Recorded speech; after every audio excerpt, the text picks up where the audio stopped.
सलाम, नमस्ते, जय श्री कृष्ण, जय श्री राम, वाहेगुरु धर्माचार। मां Najma Maheshwari, social activist. अॼु मुंहिंजी हीअ जेको वीडियो ठाहिण जो मक़सदु जेको आहे उहो कराची प्रेस क्लब ते असां ईंदड़ आचार ते मुज़ाहिरो करे रहिया आहियूं प्रिया कुमारी एक्शन कमेटी जे प्लेटफार्म तां। जीअं त गुज़िरियल 16 ॾींहंनि खां प्रिया कुमारी एक्शन कमेटी जे प्लेटफार्म तां बबड़लो धरणो लॻल आहे। हिकिड़ो प्रिया कुमारी एक्शन कमेटी जा ऑर्गेनाइज़र अदी सुहिणी पारस, अद लियाकत जलबाणी ऐं ॿिया सिर्फ़ु 4 ॿारनि जो केस खणी करे बबड़लो हिकिड़ो धरणो लॻायो हो, जंहिंमें जेको 16 ॿारनि जा केस उते ज़ाहिर थिया आहिनि। अञा बि हज़ारे ॿार असांजा अॻुवा आहिनि, पर 16 जेको माइट आहिनि उहे उते वेठल आहिनि पंहिंजे ॿारनि जी बाज़ियाबी लाइ करे।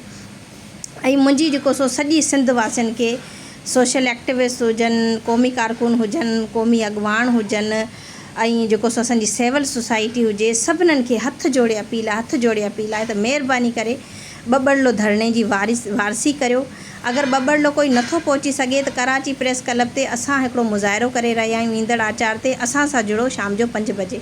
महिरबानी करे पंहिंजे बच्चनि जी वारसी करियो। जी तव्हां सभिनी खे ख़बर आहे त प्रिया कुमारी जेको संघरार जी गुज़िरियल 5 सालनि खां जेको अॻुवा आहे, ऐं किथे आहे, केरु अॻुवा उनखे करे वेठो आहे, कंहिंजी हवेलियुनि में क़ैद आहे, इहो बि सभिनीनि खे ख़बर आहे। असांजा ख़ुदि हिंदू कम्यूनिटी वारा जेके आहिनि अॻुवान, उहे बि चई चुका आहिनि त कंहिं बाअसर वटि आहे, सभिनी खे ख़बर आहे। ऐं उहे बाअसर जेको हिन रियासत खां बि ॾाढा लॻनि था। इन करे 5 साल गुज़रण जे बावजूद बि प्रिया कुमारी बाज़ियाब न थी सघी। इन खां पहिरीं बि जेको असांजो हिकिड़ो वॾो 3 तलवार ते हिकिड़ो धरणो लॻो हो, जंहिंमें होम मिनिस्टर ज़िया लिंजार साहब पाण आयो ऐं वाइदा वचन कया माइटनि सां, ऐं GIT जोड़ी वई, जंहिं चयो त 2-3 ॾींहंनि में GIT तव्हांजी प्रिया कुमारी वापसि कराईंदी।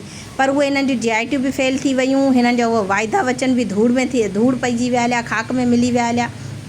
अञा ताईं प्रिया कुमारी वापसि न आई। बिरल माइट वीचारा बेहाल थी विया आहिनि, उन्हनि खे उन्हनि जी न्याणी खपे। प्रिया कुमारी एक्शन कमेटी जे प्लेटफार्म तां 1.5 साल ताईं हर आचार ते असां press club, Karachi press club ते हर आचार ते प्रिया कुमारी एक्शन कमेटी जे प्लेटफार्म तां असां मुज़ाहिरो कंदा हुआसीं, जंहिंमें खोड़ सारे माण्हुनि असांखे सपोर्ट कई ऐं असां सां शामिलु थिया। बहरहाल उहो साॻी प्रिया कुमारी एक्शन कमेटी जे प्लेटफार्म तां बबड़लो में बि धरणो लॻल आहे। ऐं सॼी सिंध खे अपील कंदसि त महिरबानी करे हिन बबड़लो धरणे जी वारसी करियो, पंहिंजे बच्चनि जी वारसी करियो। अगरि हीउ वक़्तु वियो हलियो त असांखे प्रिया कुमारी कॾहिं बि न मिलंदी। हीअ असांजो आख़िरी मौक़ो आहे असांजी प्रिया कुमारी समेत ॿियनि ॿारनि जी बाज़ियाबी लाइ करे। इन करे सॼी सिंध खे हथ जोड़े अपील आहे त महिरबानी करे बबड़लो धरणे जी वारसी करियो।